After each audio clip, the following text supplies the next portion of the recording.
Stop with the what ifs. Well, what if he had Keenan? What if he had Swift? What if he had the offensive line that they're building? Just stop. It's been 3 years. You know it ain't it. Go and get the guy that it might be it for, and get him on a rookie deal. Start over. A message to the Steelers. Maybe it's not a great idea to go get quarterback rejects from the Bears. I don't think it's going to work out for you long term. Just a crazy thought, but I understand he's coming in as the backup, and it only becomes a fourth-round pick if Fields plays the majority of time. The only way he's going to play the majority of the time is a Russell Wilson injury, of course, and then, wow, fourth-round pick, big deal there. But, yeah, I mean, there's a lot of layers to this as far as Fields. As a QB2, cool. That's a solid room. I know it's tough in that division. Life's tough when you're going against Burrow a couple of times. You're going against Lamar a couple of times.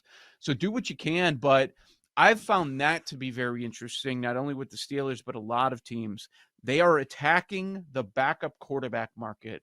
For a long time in this league, that was completely ignored. Like, for our QB1 goes down, whatever, season's over. That's not how teams are treating it this offseason. They're like, look, half the league starters were missing time last year. We don't want to be in a position where we're one injury away from the season being over. So they're being more aggressive there. And Caleb Williams' market, I mean, it's minus 5,000 to be the first overall for good pick. Reason. That went from minus 1,200 to minus 5,000. Aaron, there is not a bet to be made as far as that goes. It's going to be like when Trevor Lawrence was all along the number one pick. We've been talking for months on this show. Mm-hmm. There's no debate. It's going to be Caleb. And now we know 100% it's going to be Caleb Williams, number one overall, unless the Bears shock the world and they decide that Drake May or Jaden Daniels are better. Gosh, that would be crazy. As for the Steelers, I love these offseason moves. Like this, I liked Chris's breakdown of it, in the terrible towel as a baby. He's been watching the Steelers since he opened his eyes, and they never do this kind of stuff. Never. It's just Never. like, wow, I love it. I love it. The only thing that does concern me is Arthur Smith as the offensive coordinator. Like, Is he going to be able to get the most out of Fields if he has to play? Because that scares me and really concerns me. Russell Wilson at his age, I think it's a smart move that the Steelers did get him, some insurance with Justin Fields. I like Justin Fields. I mean, I didn't cover the Bears, but from afar, I think the guy's got potential. And as a backup, I don't hate the move. Yeah, you brought up the one key component of this that no one has talked about this weekend, Aaron, either here in Pittsburgh or anywhere else for that matter, and it's Arthur Smith. Arthur Smith is the OC for this unit, could still submarine the whole idea.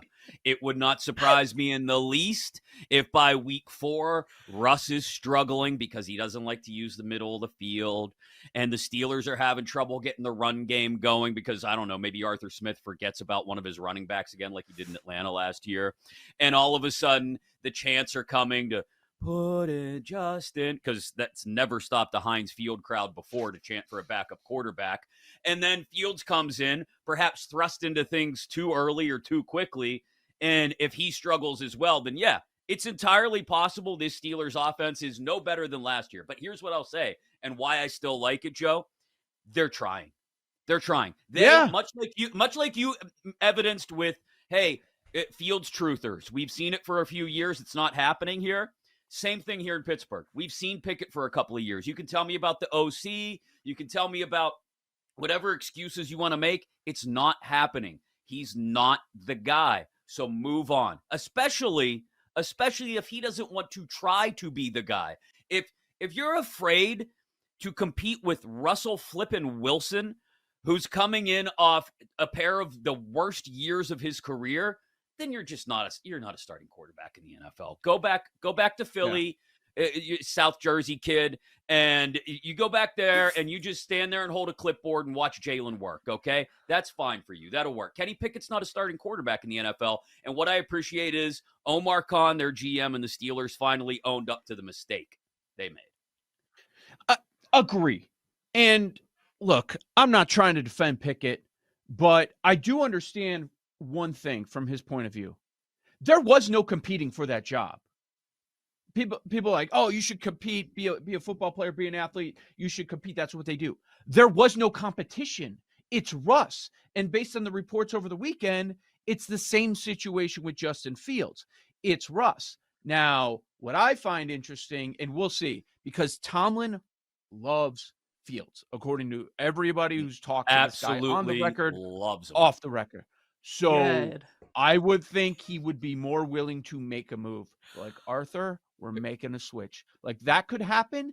And just looking at how it's set up now and just knowing Fields' strengths, you could put him in a position where he succeeds. I think Fields should have a role from day one.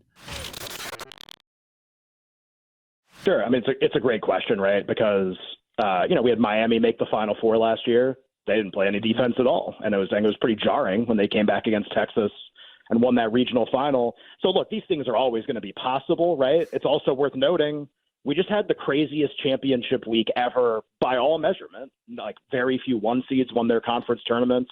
Maybe there is a lot of parity. Maybe we should have like a little less confidence about who's going to win the tournament. I definitely have to take, I'm not going to go all in. Like, if I like UConn to win the tournament, which I kind of do, am I going to bet a little less? Am I going to be a little bit more hesitant because there was so much parity leading into the tournament? Yeah, maybe. And definitely something to know. You don't want to bridge jump, like bet all your money on something when it might be not quite what it appears. So to your point, like I am mindful of that. I think the 2020 thing, to your point, because I don't know about you, I see this everywhere now. I mean, everyone's got this. It's like become the most popular thing to talk about. And on the one hand, it's good, right? It's making people smarter. Hey, like, instead of betting 200-1 long shots every year in the tournament or picking a ton of upsets, just understand that a really good team wins every single year. That happens a lot.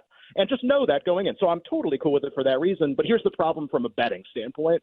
Okay, like you're going to do that exercise. You're going to, however you want to do it. 2020, you want to include the UConn year that nobody seems to want to include, even though it happened. That's a mistake. Like you want to put those.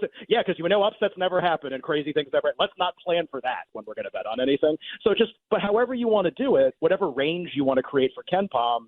The problem is you're going to get a list of like 8 teams, right, or a list of 10 teams.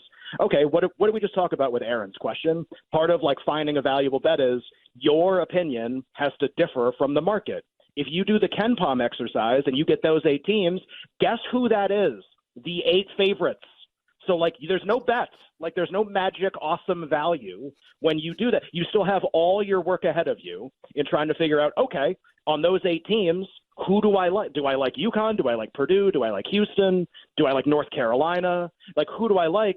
And then the reason for liking them, like, that's the edge. That's the new thing. So, like, the 2020 is cool because it at least restricts you to a small list. But, like, you're not making it. If you're going to bet those 8 teams, you're not making any money. Like, you're not, betting anything that has any value. So you got to have more than that, I think, if you want to bet into the market.